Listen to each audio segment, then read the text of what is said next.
Hey guys, how's it going? MasterBucks here, and welcome to episode 14 of the Newcastle United career mode on Next Gen, so welcome to it. We're going to be starting off this game against Southampton, so hopefully we'll be able to pick up 3 points, especially because starting this, obviously you can see there, we're starting this game with, starting this episode with 30 games played in the Barclays Premier League, no FA Cup games, no Capital One Cup games. We already lost the final to Man City 1-0 anyway, pretty goddamn depressing. But no, we literally have however many games that means. 8 more games left to play. So, what's it going to be? A lob through ball and a Remy. A chip. It's beating the keeper. Is it going to hit the post? It will, but it goes off the post and bounces in. Great start. 2.5 minutes. And Remy's already scored. It's unbelievable. You cannot contain the man. But, yeah, just saw, wow, he's incredibly open. And he was onside, so I tried the lob through ball. He was on. And it slowly just trickled its way to the post, and eventually, thankfully, when it wound its way back in, I tried to clear it. It went right off of the chest of Ramirez. It was sitting there, waiting to be put in the back of the net, and he messed it up. But, yeah, I've got to say, even though we got that early breakthrough, it was very much Southampton, and Osvaldo nearly scoring there, but unfortunately couldn't get enough of that in-swing that was introduced into FIFA 14, especially Next Gen this year, the old, curling away. But anyway, Davide Santon, nice little stop and turn. Didn't look great, but got it into Alessandrini. And that, I believe, might be his second goal for the club, for the Barclays Premier League, since coming into it. And, about Alessandrini, he's had his moments at the club. He hasn't been, amazing. He hasn't been, one of the best signings I've ever made. But he's been decent. Obviously, Davis here, passes right to Ramirez. It somehow goes through the gap. And,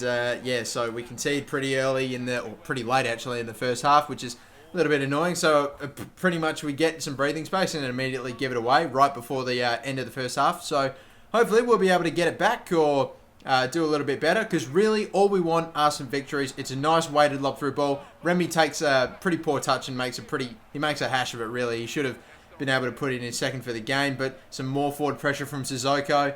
Is there anything on a through ball? But Remy takes a bad touch. Yoshida, of all people. And the finesse shot again. Remy's blown it. He's absolutely blown it. He gets the shot. He really just one-on-one with the keeper and hits it right to the keeper. But look at this.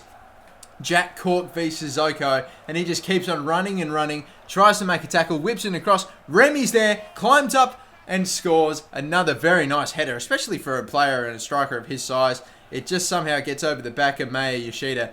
And bloody Yoshida was having a shocking game today. But anyway, Remy scored his second goal of the game. He wouldn't get a hat-trick, however, but we beat Southampton at their home ground. 3-1, that's a good result. And, considering that there are only now seven or so games left in the Barclays Premier League season and in our season, we want to get as many points as possible, because I'm sure you will get another chance to have a look at the table at some point in this episode. But like you can see there, we're 7th at the moment, and 4th place Arsenal is 2 points clear of us with 7 more games to go. It's ridiculous. And, but anyway, now we've got quite a big game on our hands. We're playing Manchester United, and Manchester United in this season have actually made some ridiculously good signings. One of them, Thiago Silva, their damn centre-back. And look at this.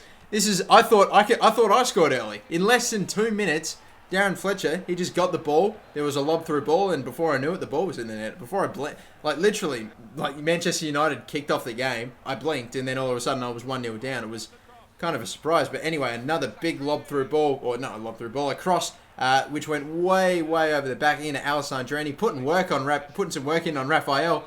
Had a shot, and that in-swing was actually, or outswing should I say, was actually looking like it might just find its way into the top corner, but it swang a little bit too much. Kabay was on the ball, made a tackle. Remy gets it back, heads it to Ben Arfa. Is there something on here? I don't know. He's got a dance pass. Young goes to Debussy. Debussy sees Remy, lob through ball. I always say lob through ball. I don't know. Through ball, Remy, clear, runs. He's got to shoot. He takes a touch. He gets brought down. Surely none of the ball. No penalty. Apparently not, but whatever.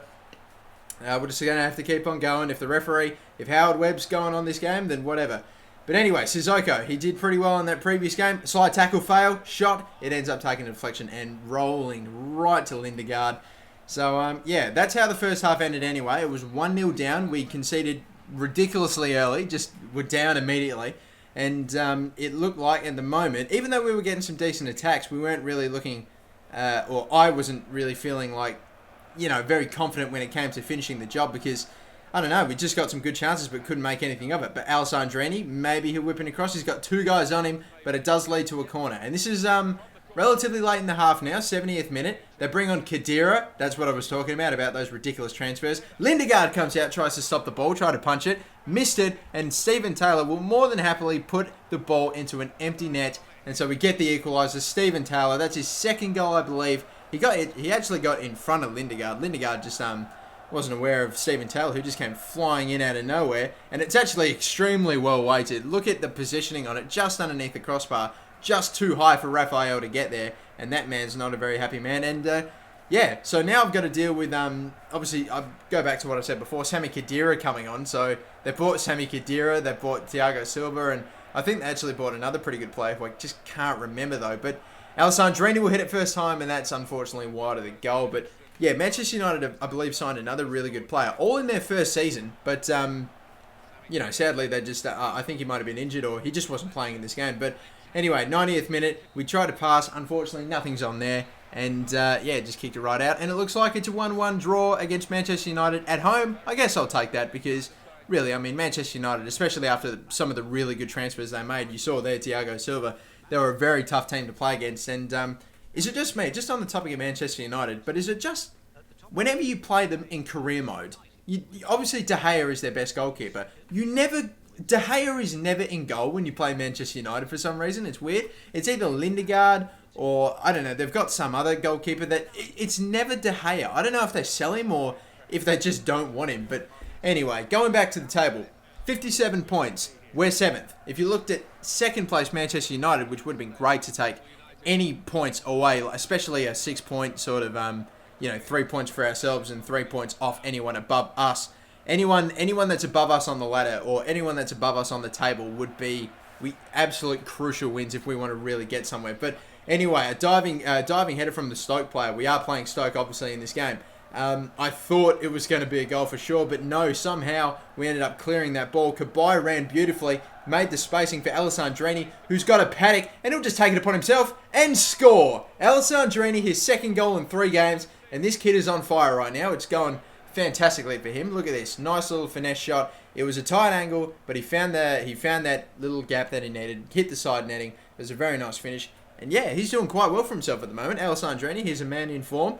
And it's good too, because I haven't actually had to substitute him every now and again. And what am I trying to say? I've been able to play him for a lot more games because, we're not absolutely stuffed in every single game we play. But amazing ball movement, and Remy just makes a hash of it. Absolutely burns some fantastic passing and ball movement with a shocking first touch, which literally launched it straight to the keeper. But we'll go again. Debuchy on the ball, making some space, having a shot, and hitting the outside of the post, and it goes out for a goal kick. Debuchy, I feel like, is one of the hard-done stories of this career mode, or at least for this season, because Debuchy gets forward quite a lot, as does Santon, and you guys would know that Santon scored a few goals from me on. But I should probably note as well, obviously I can see it here, and if you want to rewind the tape, you'll probably notice that the player that I was controlling, I believe it was Colaccini, literally just stood still and did nothing. And I'm not saying that like in a bitchy complaining way. I mean, he literally was not moving because I don't know what was going on when I conceded this goal. I did record this gameplay quite a while ago, but I don't know. I got distracted, or someone walked in, or I don't know, but I just got distracted, looked away, and obviously lost track of time and conceded, which was very annoying. But what would have been, and probably should have been, 3 points, we've just lost 2 points, which is, at this stage of the season, fucking shit, because, what are we at now? We're at 58. We were on 58. I wish that hopefully the table comes up again, but we were on, 58 points. If we win that game, we're on 60, and I can guarantee you, if we were on 60 points, we're probably 7th or 6th at the moment. We definitely would be up 1 or 2 spots, so, I mean, that's what it comes down to. It's ridiculous how tight the top 6 or top 7 are. I mean, there's from whoever's leading, I believe it's Chelsea who are at the top of the table at the moment, to us, of course, at 7th. Then there's Everton who's below us, and they're a good couple of points behind us with about 5 games left to go in the season. There's a big gap between the top 6 and everybody else, and within the top 6 itself, there is no gap whatsoever. There's literally a point or no point separating 4th and 5th and 6th. It is really tightly contested. And even the actual league, what am I trying to say, the actual winner of the league itself. But Gouffran with a beautiful chance and blows it. Absolutely all by himself. Ran it up, got in a great position, just had to finesse it past the keeper, and he blew it. That is literally like choking an absolute... That is the easiest chance in the game to score a goal. And it's amazing how it's those chances are the ones that you sometimes miss more than some of the harder chances. It's ridiculous. But yeah, he just made a hash of it. He blew it. Like in basketball, when you... Oh no. And we concede. It's a very nice finish, I think, from Berbatov or whoever it was. But Fulham have just gone up, and that is not good because we can't be dropping points at this stage in the season. I've talked about it before, but De Jagger on the ball, looking for a shot, finds Sidwell. Sidwell shoots, a save from Krul. It does roll over for a corner.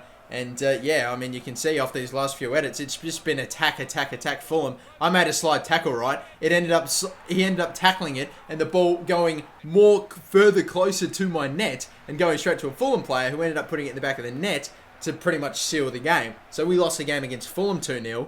And now with 4 games left to go, I dropped 2 points stupidly in the Stoke game, and then I don't get any points in the Fulham game. So really, that's 5 points dropped, and I'm 7th at the moment, and I wish I would stop moving. Okay, 58 points. So 5 plus 5, we could be pretty much with Manchester City right now. We could be in the top 5 had I done a little bit better. But either way, we've got a game against Swansea, and the last couple games, guys, of this season, of the Barclays Premier League season, will be played in the next episode. So get ready for it, and let's hit your target. It is the end of the episode.